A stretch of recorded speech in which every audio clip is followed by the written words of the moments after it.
शोले जैसी blockbuster film बनाने वाले मशहूर फिल्मकार रमेश सिप्पी ने कपिल शर्मा के शो में आजकल की फिल्मों पर टिप्पणी देते हुए कहा था कि आजकल के फिल्मकारों को अश्लील बातें, गालियां, इंटीमेट सीन्स और शरीर प्रदर्शन का सहारा लेना पड़ रहा है, क्योंकि वे जानते हैं कि उनकी फिल्म की कहानी में दर्शकों को सिनेमा घर तक लाने की क्षमता नहीं है। रमेश सिप्पी का कहना भी सही है, क्योंकि आजकल की फिल्मों के माध्यम से गलत चीजें सिखाई जाती हैं। पुरानी फिल्मों में किसी खलनायक और उसके बेटे को साथ बैठकर शराब पीते हुए दिखाया जाता था, क्योंकि इस माध्यम से उस फिल्म को बनाने वाला इंसान ये बात समझाने की कोशिश कर रहा होता था कि ये फिल्म का विलन है और विलन में सैकड़ों बुरी आदतें होती हैं। लेकिन आजकल की फिल्मों में उस शराब की बोतल को हीरो और उसके पिता के हाथ में थमा दिया गया है। इस प्रकार का सीन हमने 2 फिल्मों में देखा है। अनिल कपूर की फिल्म जुग जुग जियो में, जो साल 2022 में रिलीज हुई, और दूसरी फिल्म थी छिछोरे। सुशांत सिंह राजपूत की इस फिल्म की तारीफ बहुत हुई थी। अब किसे शराब पीनी चाहिए और किसे नहीं, ये इंसान का अपना निजी विचार हो सकता है, लेकिन जब आप बड़े पर्दे पर इस तरह का सीन दिखाते हैं तो इससे समाज को संदेश जाता है कि बाप बेटे मिलकर शराब पीते हैं तो आपस में प्यार बढ़ता है। अब इंटीमेट सीन्स पर चर्चा करते हैं। भारत में इंटीमेट सीन का इतिहास 80 के दशक से शुरू होता है। इससे पहले भी कैबरे डांस के माध्यम से हल्के फुल्के शॉट्स दिखाए जाते थे। यहाँ तक कि मनोज कुमार की फिल्मों में भी अर्धनग्न विदेशी महिलाओं को डांस करते हुए दिखाया जाता था।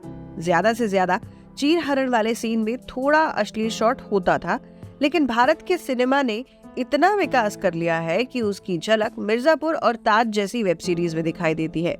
लेकिन जरा रुकिए, ये कोई झलक थोड़ी है। इन वेब सीरीज की पूरी कहानी अश्लीलता पर आधारित है। ये बातें हमें तब पता चली जब पुराने जमाने के मशहूर कलाकार कुलभूषण खरबंदा की जीवनी बताई थी। उस वीडियो के कमेंट में किसी ने इस कलाकार को गाली देकर कहा था कि इस उम्र में ये बुढ़ा सठिया गया है, और उसके बाद बाकी लोगों ने भी मिर्जापुर वेब सीरीज को लेकर काफी कमेंट लिखे। उसके बाद हमसे रहा नहीं गया और असली सच्चाई जानने के लिए हम मिर्जापुर सीरीज के एक एपिसोड देखने लगे। एक एपिसोड देखा, फिर दूसरा देखा, फिर तीसरा, चौथा और 5वां। धीरे धीरे ये पूरी सीरीज खत्म हो गई, लेकिन फिर भी कुलभूषण खरबंदा का कोई उल्टा सीधा सीन नहीं दिखा। हाँ, बस ऐसे कुछ सीन जरूर थे जिसमें कुलभूषण को टीवी पर डिस्कवरी चैनल पर अजीबोगरीब चीजें देखते हुए दिखाया गया था। ये देखने के बाद हमने सोचा कि पुराने जमाने के दर्शकों को इस प्रकार के सीन से कोई आपत्ति तो नहीं होनी चाहिए, लेकिन आखिरकार हमारा भ्रम टूटा और इस सीरीज के अंत में कुछ ऐसा दिखा कि कुलभूषण साहब ने 40 साल में जो इज्जत कमाई थी वो 4 दिन में मिट्टी में मिल गई। चलो, बाकी 25-26 साल के कलाकारों की बात कुछ और है।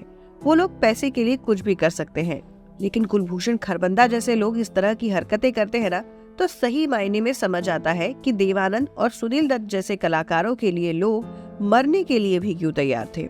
हम एक बार दोबारा कहना चाहेंगे कि इंसान अपने निजी जीवन में क्या कर रहा है, इससे हमें कोई वास्ता नहीं। वो शराब पिए, सिगरेट फूके, 10 शादियां करे या फिर चाहे कुछ भी करे, लेकिन इतने बड़े पर्दे पर कोई कलाकार इस तरह के दृश्यों का साथी बन जाता है तो समाज में जहर फैलने लगता है। आज के दौर के महान फिल्मकार रोहित शेट्टी ने एक कमाल की बात कही थी। उन्होंने इंटरव्यू में कहा कि आजकल स्टार बनना इसीलिए भी मुश्किल है क्योंकि दर्शक और स्टार के बीच का पर्दा टूट चुका है। आज वो चामनेस नहीं दिखती जिसे राजेश खन्ना के जमाने में देखा गया था। रेहाना सुल्तान नामक एक मशहूर हीरोइन हुआ करती थी। ये हीरोइन सिर्फ इंटीमेट सीन के लिए पहचानी गई, लेकिन अगर आप उनकी फिल्मों की तुलना आज की फिल्मों से करेंगे तो रेहाना सुल्तान के काम में शालीनता दिखाई देगी।